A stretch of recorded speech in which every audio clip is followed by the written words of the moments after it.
ఒక శిక్షణ కావాలంట. ఏ శిక్షణ చెప్పండి? మనం చిన్నప్పుడు లేచి ఆలోచిస్తాం, మన పిల్లలు ఇంగ్లీష్ మీడియమా, ఎక్కడ, ఏ స్కూలు, ప్రైవేట్ స్కూలా, ప్రభుత్వం స్కూలా అని ఆలోచిస్తాం. ఎందుకు? మన భవిష్యత్తు గురించి ఆలోచిస్తాం. అది భౌతిక సంబంధమైన జ్ఞానం. ఆత్మ సంబంధమైన జ్ఞానం ఎక్కడంటే దేవుని యొక్క మందిరం.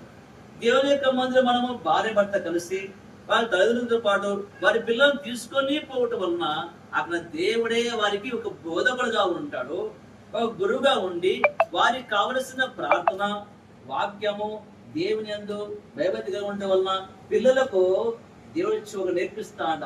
ఏ నేర్పించాలని చెప్పండి? పిల్లలారా నా ఎదురు ఉండని చెప్పాడు. చిన్న పిల్లలు అంటే దేవుడికి చాలా ఇష్టం.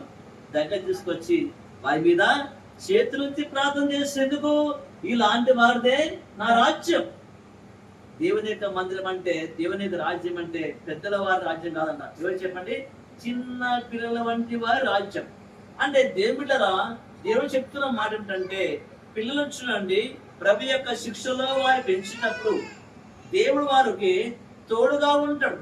ఆ గొప్ప బోధ ఏంటంటే తల్లిదండ్రులు ఎలాగ ప్రేమించాలా, గురువుని ఏ విధంగా మనం ప్రేమించాలా, వారి యొక్క మాట తెలియంటే అన్ని కూడా ఎవరు మారుస్తారు చెప్పండి? దేవుడే మారుస్తాం. కనుక ప్రేమ దేవుడరా, దేవుని యొక్క వాక్యం తెలియస్తుందంటే మన జీవితంలో చూడండి, దేవుని యొక్క మన సంతతి మీద దేవుని యొక్క ఆత్మ కుమ్మరిస్తున్నా అంట. కుమ్మరించేవాడుగా ఉన్నాడు, ఆశీర్వదించేవాడుగా ఉన్నాడు.